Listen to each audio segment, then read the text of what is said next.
Hi everybody, it's Amalia and I'm here today with the Smash Our Stash collab for May 2021, and the theme for this month is ribbon. So I'm using this jar of ribbon right here. This is my random scraps of ribbon jar. This is the end of spools of ribbon. This is racks of ribbon that I've been given. This is a special piece of ribbon from a project or a card that I received that I just tore off and kept because I thought it was cool. This is racks of ribbon that I might have received, like this seam binding right here. I got this as a gift from a rack, or maybe a gift with purchase. I can't recall. But any ribbon that doesn't belong or go onto a spool, I put on here. I've also got ribbon in here that came tied up with gifts, like when you get a basket or a box of chocolate or some sort of gift that has some wrapping ribbon around it. That's what goes in this jar. I went through it and I cleaned out some of the pieces because some of them were really small, not doable with anything with, and but still, this jar is full of scrap ribbon. So here, let's take a look inside the jar and you can see what I'm talking about. This is a ribbon for a gift I received. It was a Longchamp bag and some Volanda chocolates. Never heard of them. I have no idea what this one is from, but it's a pretty ribbon, isn't it? I'm not sure if that's a Z or an N. The gift is long gone, but the ribbon has stayed with me. So I went through all the ribbon in the jar and I found this pink and black check ribbon, and I found a few other pieces that I thought would go with it, and I created a pattern. I took a piece of 4 by 5.5 paper. I laid some double-sided adhesive across it, this scrapbook.com adhesive as a matter of fact, and then I laid my ribbons across it, creating this pattern. I used the top note die. This is top note die from Stampin' Up. It's a retired die from back in the day, but this was the coolest thing ever years and years ago. And so I created that as a frame on top of those ribbon pieces, and I used the tailored expression die on top of that.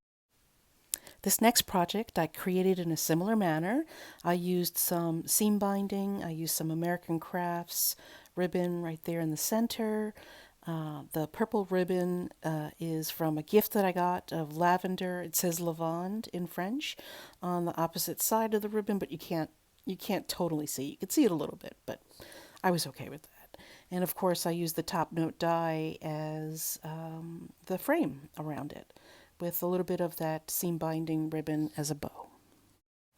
With these next cards, I went on to using smaller pieces of paper because I just didn't have that much of the specific ribbons that went together. And so I had like a 2 by maybe 3 piece of paper with this ribbon covering it. I used the Tim Holtz Thinlits dies and the circles to create this pattern on the positive die cut of the top note die, and I think that created kind of a cool design there. With this one, I wanted to see if the Thinlits die would cut through the ribbon, and it kind of did and kind of didn't, but I made it work regardless. I decided to use some embossing ink around the edges of the circles that I cut out, this Inkadinkadoo Silver Starlight embossing powder, and I embossed the card and background as well as the circles with that embossing powder. And I used this thank you and some silver sequins. This next card I made into a shaker. I used all of my sequins. Well, no, who am I kidding? Not all of my sequins. The sequins that I had immediately at hand to make a shaker card. And I love shaker cards and I never make enough of them. I used a bunch of different of the ribbons that I had from that jar. I matched some with this random piece in the center. It had a whole bunch of colors in it, so I used a whole bunch of colors that I could find from that jar, and I made it work as a background for a shaker card.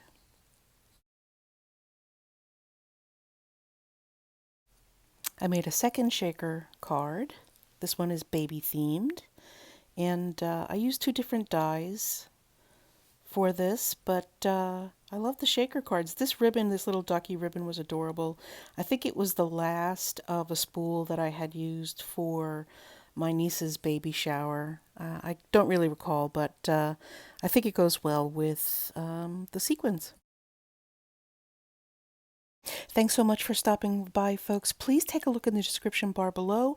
You'll see a bunch of other YouTube creators and crafters who make some amazing projects every month. Please give me a thumbs up as well, and let me know what you think of the cards that I made. This was a lot of fun. I liked going into my random ribbon stash, and thanks so much for stopping by, everybody. Bye!